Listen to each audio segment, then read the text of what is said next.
안녕하세요, 우기부기입니다. 오늘은 우리 우구님들께 동화 한 편을 소개해드리는 시간을 가져보고 싶어요. 고전적인 설화를 가지고 와서 너무나도 현대적인 시각으로 풀어낸 작품이고요. 이번에 대한민국 콘텐츠 대상 스토리 부문에서 우수상을 받은 작품입니다. 짜잔! 13개의 바다 바리라는 작품이고요. 앞에 사파도 보시면 너무 예쁘게 지금 이렇게 디자인이 나와 있어서 처음에 저도 이 책을 딱 받았을 때부터 벌써부터 기분이 좋아졌어요. 책의 띠지에 출판사가 내건 문구가 있어요.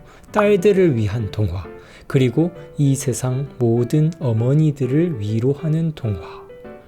와, 이것만 봐도 너무 좋아져가지고 이 책은 진짜 좀 열정적으로 소개하고 싶다 이런 생각이 들었는데요. 우리가 영위하는 문화예술 분야에 여성에 대한 서사가 더 많아져야 한다고 저는 생각하거든요. 제가 그동안 여러 가지 독서 모임들을 하면서 멋진 개인이기도 하면서 어머니이신 구독자분들을 많이 만나봤었는데요. 그분들의 이야기를 보면서 더 감동을 받기도 하고 뭔가 아들이라서 이해하지 못했던 부분들을 알게 되어서 좀 반성을 하게 되는 점들도 많았고요. 그래서 여기 이렇게 어머니들을 위로한다라는 이 문구를 보면서 더더욱 끌렸던 것 같습니다. 뒷부분에 추천평을 먼저 읽어보기 시작했는데요. 디즈니가 한국의 소재를 찾고 있다면 단연코 영순이로 제작되어야 할 작품이라는 문구도 보이고요. 이 동화를 읽으면서 이미 한참 전에 어른이 된 내가 나의 엄마를 생각합니다. 라는 문구도 보이고, 정은경 작가의 다르게 보는 힘은 어떤 관심도 받지 못했던, 하지만 받아 마땅했던 한 인물에게 생명을 불어넣었다. 덕분에 경직된 전승의 틀을 깨고 드넓은 상상의 바다에서 신명내는 바리 이야기가 탄생한 모양이다. 이 부분을 보고 빨리 도대체 무슨 내용인지 읽어보고 싶다라는 생각을 했습니다. 이 작품은요, 바리대기라는 설화를 모티브로 재해석한 작품입니다. 먼저 모티브가 된 이 바리대기라는 설화를 우리 우구님들께 좀 설명을 해드리고 싶은데요. 설명을 위해서 덧붙이는 옛 이야기지만 그래도 잠시 혈압주의를 해주시길 부탁드립니다. 예전에 왕과 왕비가 살았습니다. 근데 왕과 왕비가 계속 딸만 낳는 거예요. 6명의 공주가 있는 상태에서 이 7째만큼은 아들이 나왔으면 좋겠다 하는 그런 기대를 가지는데 7째도 또 딸을 낳습니다. 그래서 남아선호사상이 만렙인 이 왕이 이 7째의 공주를 버려버립니다. 버려진 아기라는 뜻으로 바리대기라고 불렀다고 하는데요. 근데 이 바리대기를 바닷가에서 한 노부부가 발견을 해요. 그런 다음에 이 아기를 정말 정성껏 키웁니다. 그러고 10여 년이 흘러요. 이 아이는 자라오면서 자신이 친자식이 아니라는 것을 알게 되었고요. 근데 설상가상으로 친부모의 소식을 듣습니다. 친부모가 죽을 병에 걸렸는데 저승에서 피는 약초를 따서 친부모한테 먹이면 그 병이 낫는다는 소식을 들어요. 그래서 바리대기는 결심합니다. 친부모를 살려야 한다고요. 저승으로 출발해요. 물론 가자마자 약초를 바로 딴 게 아닙니다. 엄청난 고초를 겪어요. 그 약초를 얻기 위해서 저승에서 3년간 나무를 하고 3년간 물을 깃고 3년간 불을 떼는 그런 막 고생을 합니다. 그리고 저승의 신선에게 7명의 아들을 낳아주고서야 약초를 얻어요. 이 신선이 사실은 천상계에서 좌천한 신인데 아들 자식이 있어야 다시 복귀할 수 있다는 그런 하나도 안 궁금하고 안 중요한 그런 뒷이야기도 있긴 합니다. 왜 좌천됐는지는 알 것 같네. 아무튼 그렇게 우여곡절 끝에 약초를 얻은 바리대기는요, 자기 친부모한테 가요. 근데 이미 친부모는 다 죽어 있는데 근데 그 약초를 주니까 살아납니다. 그리고서 이 바리대기와 친부모가 만나서 그 뒤로 함께 아주 오랫동안 행복하게 살았다라는 설화입니다. 감명 받으셨나요?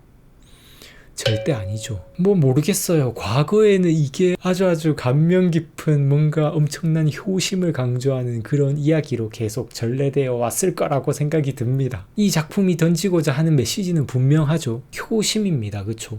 근데 이것까지는 괜찮다고 생각해요. 부모한테 잘하는 게 나쁜 건 아니니까요. 근데 불편한 부분이 너무 많습니다. 일단 여성을 아이 낳는 도구로만 취급하고 있다는 것, 그리고 딸이면 버리는 게 꼭 당연한 것처럼 나와 있는 것. 그런데 그런 딸이어도 효도는 필수적으로 해야 한다는 것. 하지만 그 효도는 지극정성으로 키워준 노부부한테 하는 게 아니라 단지 핏줄이라는 이유만으로 그 효도의 대상이 정해지는 것. 발휘되기의 마지막 선택도 좀 의문이 들죠. 자신의 친부모를 살리고 싶은 건 뭐 그럴 수 있다고 생각해요. 근데 자신을 키워준 부모는 그냥 싹 잊어버리고 친부모 살리고 나서 함께 해피엔딩 이러고 있는 게 저는 조금 이해가 되지 않더라고요. 저는 이게 꼭 문학의 폭압이 아닌가 생각을 했습니다. 책이란 것의 진가는 우리로 하여금 무엇이 옳고 무엇이 그른가 스스로 생각하게끔 만들어주는 것에 있다고 저는 생각하는데요. 이 이야기의 메시지를 보면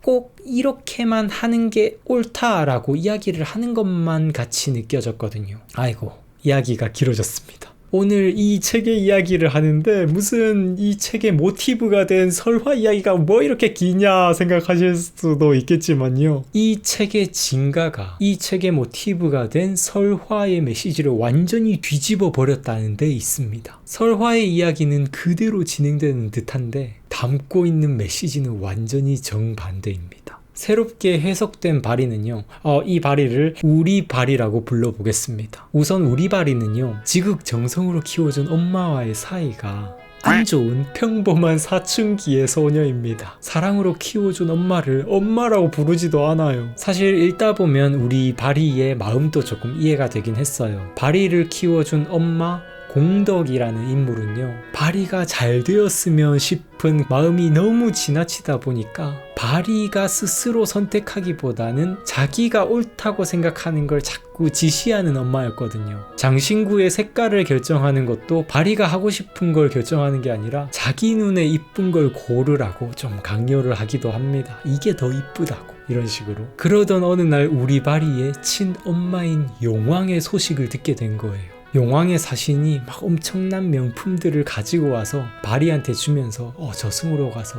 너희 친엄마의 병을 좀 낫게 해주는 그 해골꽃을 좀 따오라고 이야기를 합니다. 당연히 옆에서 키워준 엄마 공덕은 엄청 막 화가 나겠죠. 아니 버릴 때는 언제고 나중에는 이제 병 고치려고 애를 사지로 보낸다 생각이 드니까요. 근데 우리 바리는요, 저승으로 가겠대요. 당연히 엄마 공덕은 절대 안 된다고 강압적으로 말립니다. 여러분, 사춘기 때 엄마가 안 된다 그러면 바로 꼬리 내리는 말을 잘 듣는 친구들이 얼마나 될까요? 그렇습니다. 바리는요, 명품을 향해 저승을 향해 엄마 몰래 집을 나가버립니다. 그러면 그 사실을 안 엄마 공덕은 방바닥을 치면서 아이고 하면서 울고만 있었을까요? 어떤 어머니라도 이런 상황을 알면 바로 딸을 찾아 떠나리라 생각을 하는데요. 공덕 역시 마찬가지입니다. 바리를 사랑하는 방식이 좀 강압적인 면이 많았지만 바리를 걱정하고 아끼는 마음은 진심이었으니까요. 공덕은 바리를 쫓아서 저승으로 가려고 합니다. 그런데 인간인 공덕은요, 자기 몸을 가지고선 저승으로 갈 수가 없어요. 구슬해서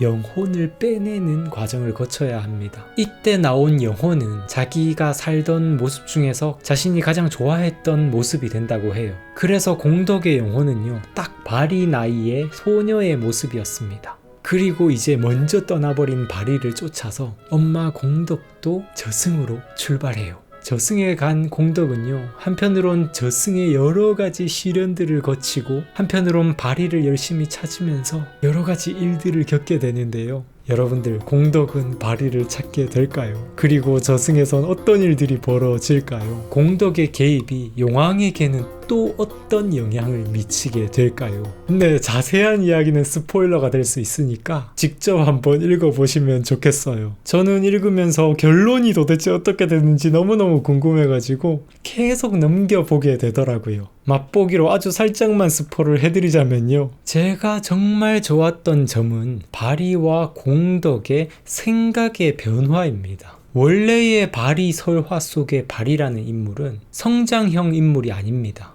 그냥 처음부터 끝까지 생각이 일관된 인물이에요. 그런데 이 현대판 바리 속의 바리와 공덕은요, 완전히 성장형 캐릭터예요. 딸에서 한 인격체로 성장해가는 과정, 그리고 어머니가 딸을 단순히 자신의 소유물로 여기는 게 아니라 한 인격체로 받아들이는 과정이 정말 잘 그려져 있어서 너무너무 좋았습니다. 자, 그리고 또 마지막으로 또 좋았던 점이 한 가지 있는데요. 이 안에 그려진 세계가 너무너무 아름답고 매우 한국적인 소재들이 가득하다는 거예요. 이런 걸 국뽕이라고 하나? 제가 또 동화, 설화, 그림책, 우화집 이런 걸 정말 좋아하거든요. 동화는 또 동화만의 매력이 있는 것 같아요. 사실 동화라고 하면 아이들만 읽는 책이다 라고 이렇게 생각을 하시는 경우가 많을 것 같은데요. 근데 사실 아이들은 그 속에서 어떤 의미를 발견하기보다 단순히 그냥 재미만으로 읽는 경우가 많거든요. 근데 어른들이 동화를 볼 때는 되게 달라져요. 가볍게 구성된 이야기 안에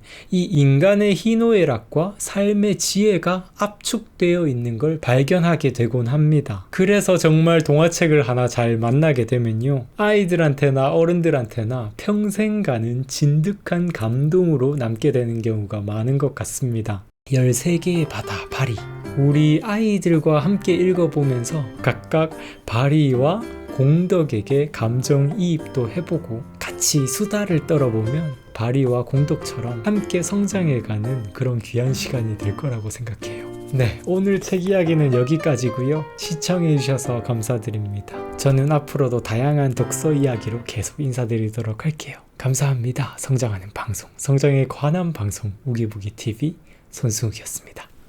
뿅!